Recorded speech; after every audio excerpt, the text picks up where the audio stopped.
welcome to the second episode of Peng's Book Club. Well, I can't believe it's already been 3 months since I recorded last episode, but it's already 2020. So happy New Year to everyone.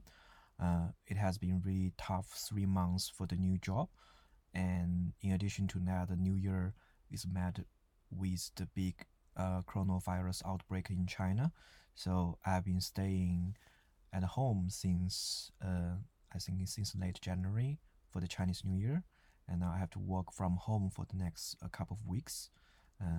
Hope everyone stays safe and healthy. Um, uh, and today I hope this new episode will bring you some new, exciting new knowledge that can be helpful for your new year.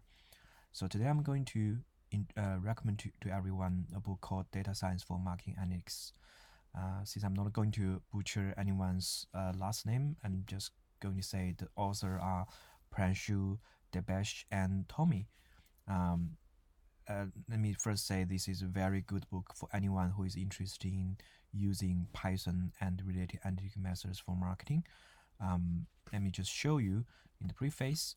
The objective is basically help anyone understand how to analyze visualize data in Python, starting clustering, custom segmentation, and the linear regression, and also the classification. So basically, the 3 or 4 major analytical methodologies that we have been using in real world, and the authors are very clear who the audience should be and what kind of approach the book is trying to do.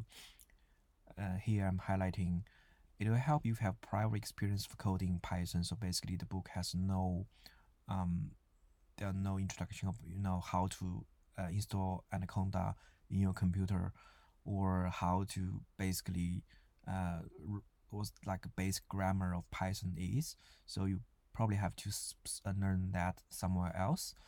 But the book is really good as a hands-on approach to the practical aspects. So let me go back to the table of contents, and I will show you how the authors are doing that.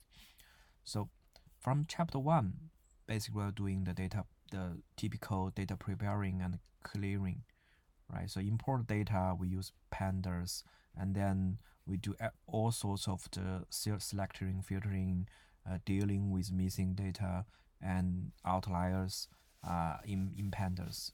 And chapter 2 is the basic EDA, the data exploration and visualization. Here we start to learn, basic the matplot and the seaborn, the two libraries. And chapter 3, we deal with the custom segmentation, which are basically whether you call it unsupervised learning or clustering methods, right? You get the data in, you analyze the data, the similarity between different samples, and you start to use the one of the most used clustering methods, which is k-means, and you then get the results. And in following that, in chapter 4, the authors will tell you about how to improve on that, right? From the basic k-means segmentation, we then have the mean shift clustering, we have the k-modes and k-prototypes clustering, how to do that better, right? And then you have, how to evaluate which model works better for your segmentation works. So that's chapter 3 and chapter 4, which are basically like a mini small section. And starting from chapter 5, we are doing linear regression. Well, linear regression basically is much more easier to understand. But if you are doing more advanced work, you can go to chapter 6, understand, how to evaluate the accuracy of a regression model, how to do regularization for value selection, and in addition to that, tree-based regression models, which can help you improve your current regression methodologies. And that's 2 chapters for linear regression. And chapter 7 and following that, chapter 8, as you can guess, are for the classification or the supervised learning. Here we are dealing with the most often seen, the binary classification model, and what model can be used more than the typical logistic regression, right? We start with logistic regression, we understand what's the basic sigmoid function behind the logistic regression. We did the basically how to feature selection, how to analyze the data, and then in chapter 8 we will do the how to improve on that. Classification model really has a lot of the advanced ways doing that, like the authors have put here: SVM models, decision trees, and random forest. And if you are familiar with the recent development, you will use things like XGBoost or other bagging or boosting models, right? And importantly, understand how to evaluate the model. What are the key metrics to understand the classification model, precisions, recalls? What are the model scores? ROC curve, AUC scores, things like that. And in the final chapter, something a little bit complicated for us is multi-class classification, which are also very useful in real world. So as you can see, a very step-by-step guidelines, and understand how to first do something and then how to really do it better. That's the whole idea of this book. So let me just jump to the chapter 7, where we start to understand the logistic regression model.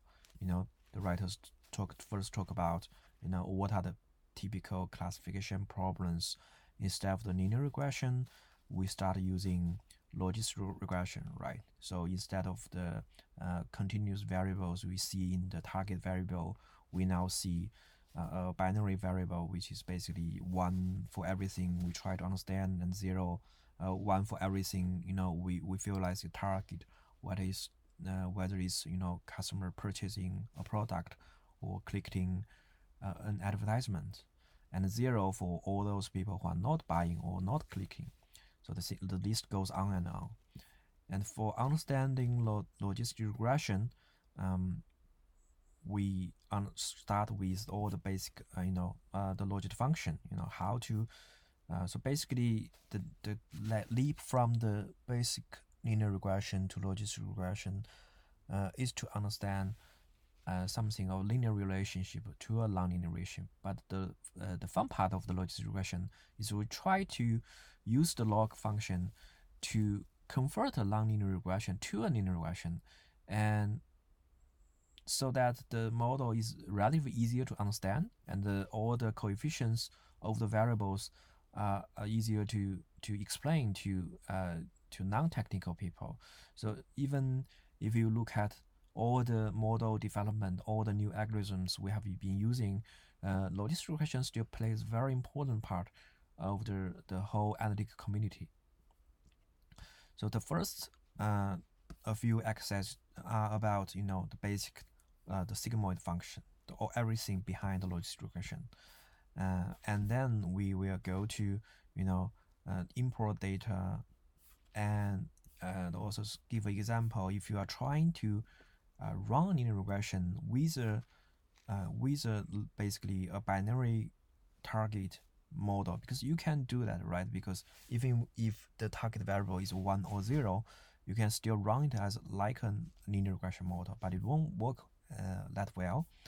And that's why we go to the lower, as you can see here. If you run a linear regression model, the explanation power is very weak, and that's why we go to the logistic regression model, try to classify the red dots and the green triangles, right? So that's why we start doing the logistic regression model. So as you can see, the authors provide a lot of the exercises and activities,